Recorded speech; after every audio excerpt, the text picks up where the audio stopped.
चलिए, good evening students. वापस बात करते हैं क्लास 10th के इंग्लिश पेपर की बोर्ड एग्ज़ाम से रिलेटेड और चैप्टर से रिलेटेड क्वेश्चंस की आंसर्स की, कैसे क्वेश्चंस आते हैं, कौन से क्वेश्चंस रिपीट होते हैं। बुक आती है, देखिए, ये एसपी पब्लिकेशंस की बुक आती है, एग्जामिनेशन आइडियाज़ करके। हालांकि ये वीडियोस कोई प्रमोशनल नहीं है, लेकिन फिर भी अगर ये साइंस पब्लिकेशन वाले या और भी कोई बुक्स वाले पब्लिकेशंस वाले हमारे थ्रू अपनी बुक्स का प्रमोशन करवाते तो बाकायदा खोले दिल से हम तो तैयार हैं।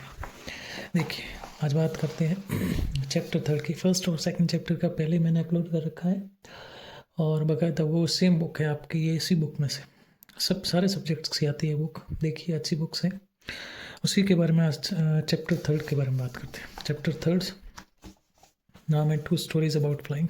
इसका फर्स्ट पार्ट है, देखिए, जो कि हिज फर्स्ट फ्लाइट है। यंग सीगुल के बारे में छोटी सी स्टोरी है, कैसे यंग सीगुल जो पहले उड़ने से डरता है, फिर उसके पेरेंट्स कई हथकंडे अपनाते हैं, they do many tricks, and फिर वो कैसे अपने वो जो फियर होता है उससे ओवरकम कर पाता है, उसके बारे में चैप्टर है। उसमें से कौन कौन से क्वेश्चन आते हैं, देखिए।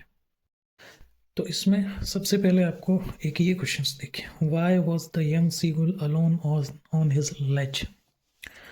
वो जो छोटा सीगुल था अपने शिला फलक पर अकेला, क्या था, शिला फलक बोलते हैं जो हाई हिल होती है उसका कोना किनारा, उस पर अकेला क्यों था। तो उसमें इसका आंसर दे रखा है, the young seagull was alone on his ledge because his whole family had left him there.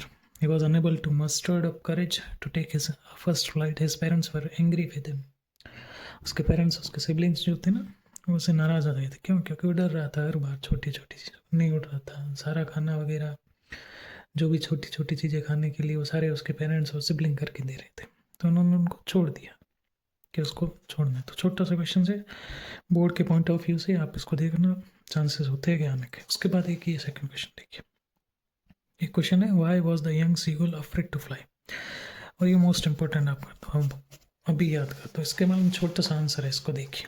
इसमें लिखा है कि the young seagull was afraid to fly because he could not muster head courage to take his first flight. He thought that his wings would not support him. डर रहा था, पहला step लेने से, पहली बार उड़ने से डर रहा था। क्यों? क्योंकि उसके मन में अभी डर था। कोई भी काम आप बाकायदा पहली बार करते हो तो आप उससे डरते हो, वही चीज़ यंग सीगुल के साथ हुई। उसके बाद देखिए, ये जो सेकंड क्वेश्चन का लॉन्ग आंसर में है, ये इंपॉर्टेंट है, how was the young seagull a force to fly. या फिर इसी को एक और में लिख रखा है, what was the forceful thing that make the young seagull successfully to fly.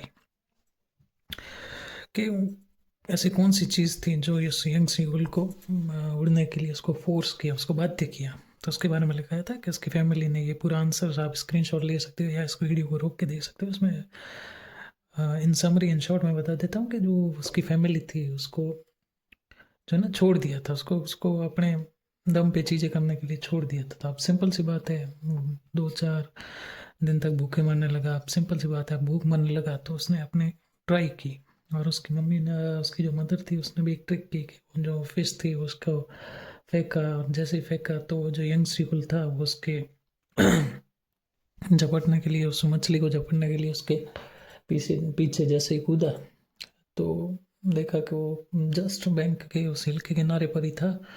जैसे ही जंप लगाई तो उसने देखा कि उसके जो पंख थे, उसके विंग्स थे, वो ऑटोमेटिकली काम कर रहे हैं। And he first time he was flying.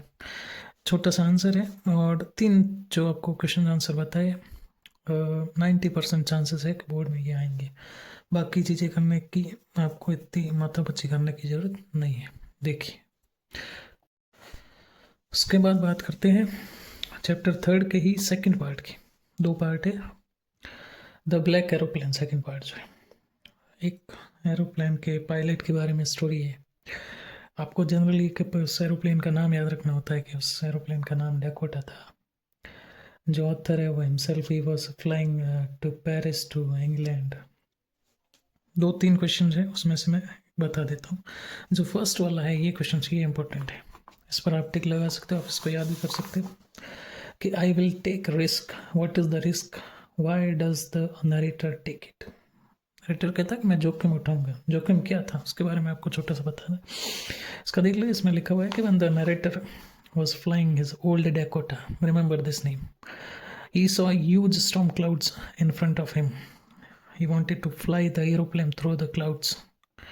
It is the risk that he wants to have a good English breakfast. It is the risk he want to take and he wants to have a good English breakfast in England. उसने कहा कि कितना भी तूफान आंधी तूफान आ जाए, chapter में बताया गया कि वो जैसे ही इंग्लैंड की तरफ फ्लाई कर रहा था, बीच रास्ते में तूफान वगैरह आ गया था, तो उसने कहा कोई बात नहीं, अब आ गया है तो मैं इस तूफान को ओवरकम करूँगा, इसको रिस्क लूँगा इसको पार करने के लिए। तो ये फर्स्ट वाला क्वेश्चन आपके लिए इंपॉर्टेंट है। एक ये सेकंड क्वेश्चन आप देख के जा सकते हो।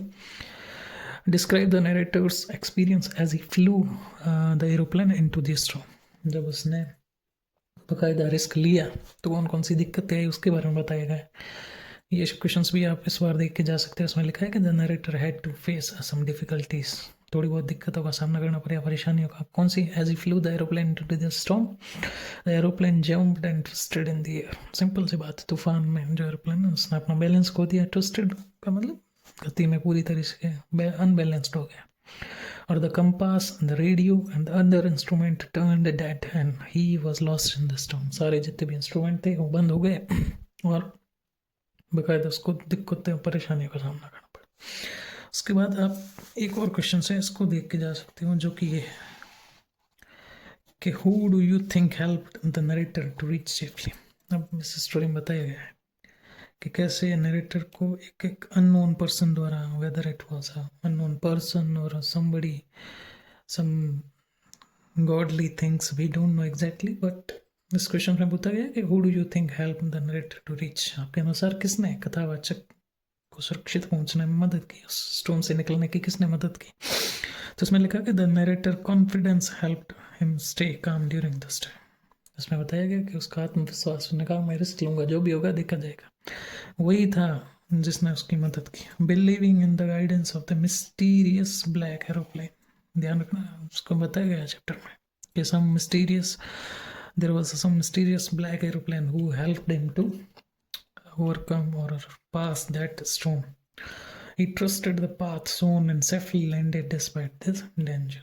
कितनी बड़ी दिक्कत, इतनी बड़ी परेशानी के बाद भी उस मिस्टीरियस ब्लैक एरोप्लेन ने उसकी हेल्प की। तो दो चीज़ें, एक तो मिस्टीरियस एरोप्लेन, हालांकि जब वो नीचे आके पूछता है एयरपोर्ट पे आके कि was there any other aeroplane, तो जो सामने वाले रिप्लाई करते हैं उसको बताते हैं कि वास्तव में वहाँ पे कोई और दूसरा एरोप्लेन वगैरह नहीं था।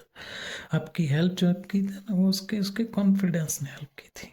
वैसे आप भी अपने बोर्ड की प्रिपरेशंस में, किसी भी प्रिपरेशंस में, है ना, एक ही चीज़ आपके काम आती है और वो है आपका कॉन्फिडेंस। चलिए, तो ये चैप्टर 3 था। इसके बारे में आगे नेक्स्ट चैप्टर के बारे में बात करेंगे, from the diary of Anne Frank, next video में। तब तक छोटे छोटे एफर्ट्स के लिए, इन सारी चीज़ों के लिए आप सब्सक्राइब कर दीजिए, लाइक कर दीजिए, कमेंट हो तो वो भी कर दीजिए। बाकी हम तो मेहनत अपनी जारी रखेंगे। Thank you students.